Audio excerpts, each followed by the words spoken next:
The Bonfire by Kunikida Doppo, translated by J. Rubin. A child of the seashore waits alone, the north wind at his back. He sits on the white withered grass of a sandy slope watching the dim glow of the sun sinking behind the Izu mountains. His father's ship is long overdue. Dead reeds bristle thick on the river bank, rustling in the salt wind. The ice that formed unseen at the base of their stalks with the full night tide, shattered by the morning ebb, remains unmelted through the day. Long cracks reach towards the bank like white threads stretching through the twilight. Could a traveler stop by the stream to rest, look around him unaware, unfeeling, and pass on? For this is the grove of holy Rokudai that even now, after 7 centuries, calls forth pity. The cold wind tears through its branches. Against the gentle current and the drifting fallen leaves, a boat advances. At another time, a spirited boatman's song might have echoed along the marshy stream, telling of a frosty night to come. But no, he only looks, says not a word, nor laughs, nor sings. This man, this fisherman or farmer, who plies his oar in loneliness. In the gloom, the reflection of a bridge, a farmer shouldering his hoe. Soundlessly the boat scatters them and disappears amongst the reeds. And here one sees at times, as in a picture, a pair of young men astride bareback horses, walking them quietly through the shallows of the river mouth as the last rays of the sun set on the lingering slope above. At such an hour the expanse of the beach is deserted. A crow, perched on the prow of a boat on the shore, soundlessly stirs its wings and flies off towards Kamakura. It was late in December, the last busy days of the year, but the 7 or 8 boys on the windy beach were as light-hearted and free as ever. The eldest 12, the youngest 9. They were gathered at the dune in lively discussion. Some stood, others sat. One rested his chin in his hands, elbows deep in the sand. As they talked, the sun set in the west. Their talking done, the boys galloped off along the water's edge. From inlet to inlet, each ran as he pleased. The group quickly dispersed. One by one they retrieved what the storm had brought 2 nights before, and the ebb tide had left behind. Rotted boards, a chipped bowl, bamboo slivers, chunks of wood, an old ladle with the handle torn off. The boys heaped them up on a dry patch of sand away from the lapping waves.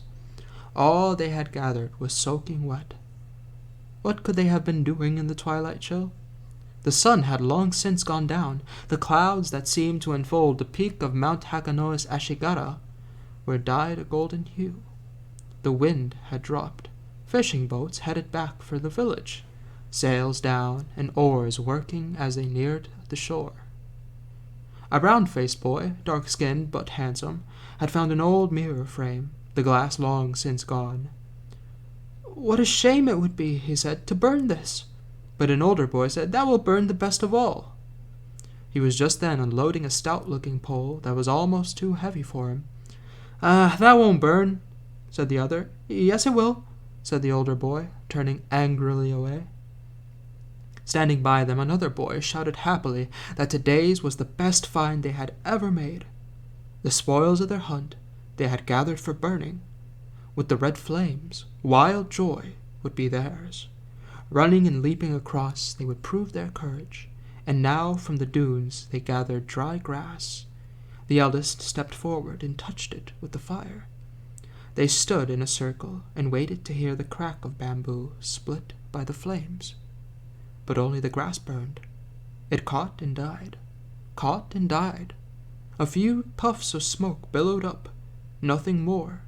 The wood, the bamboo, were untouched. The mirror frame alone was charred here and there. With a weird hiss, steam shot out from the end of the pole.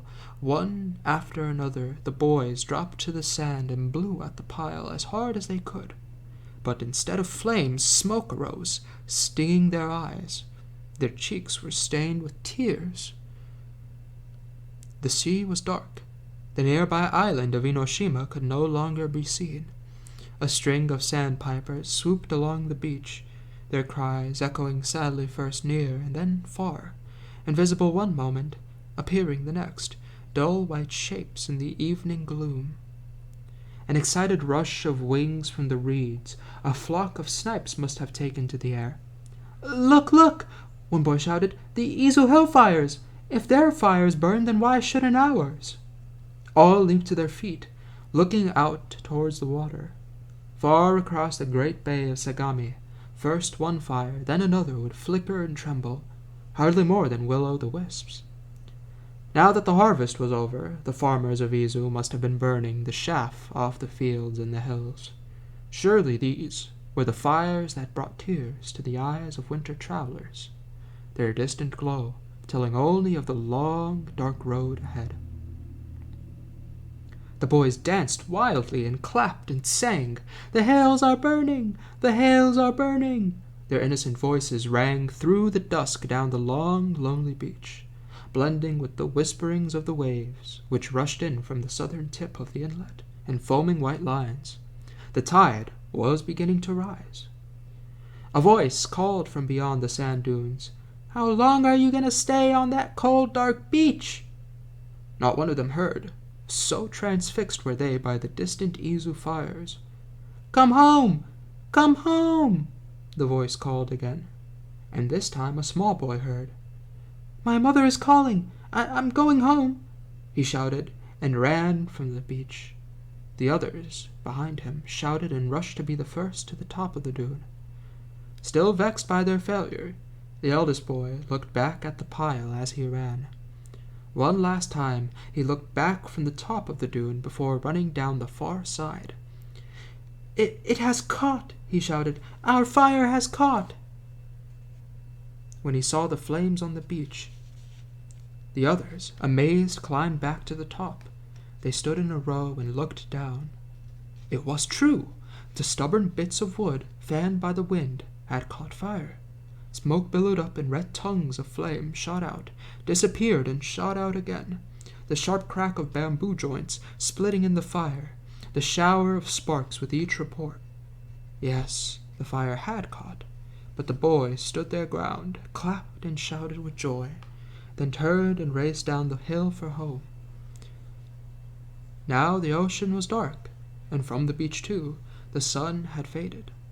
All that remained was the winter night's loneliness, and on the desolate beach the fire burned alone, untended. Then from nowhere appeared a black silhouette, moving along the water's edge towards the fire. It was an aged wanderer. He had just crossed the river and come out to the beach, making his way towards the highway beyond. Sighting the fire, he quickened his pace. His footsteps were labored.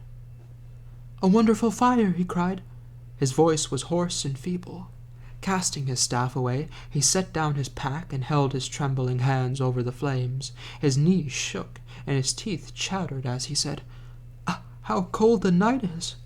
His face shone red in the glow of the flames. Deep wrinkles, sunken eyes, their gleam long since muddied and dull. His beard and hair were flecked with gray, and powdered with the dust of the road. Only the tip of his nose shone red, his cheeks an earthen color. Who was he, this old man, and where was he from? Where was he bound for, if indeed he himself knew? The night is so cold," he said to himself. He shivered with the words. In pleasure, he pressed his warm palms to his face. His old coat was so tattered the cotton pattens shone through. From its skirts near the fire steam arose, drenched perhaps in the rain of the morning. He had found no way to dry it until now. "The fire is so pleasant," he said, as he lifted his staff from the sand. Bracing himself against it, he held one leg over the flames.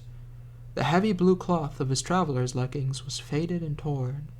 A bloodless small toe showed through. With a loud crack of splitting bamboo, the flames leaped up to his foot. The old man did not move.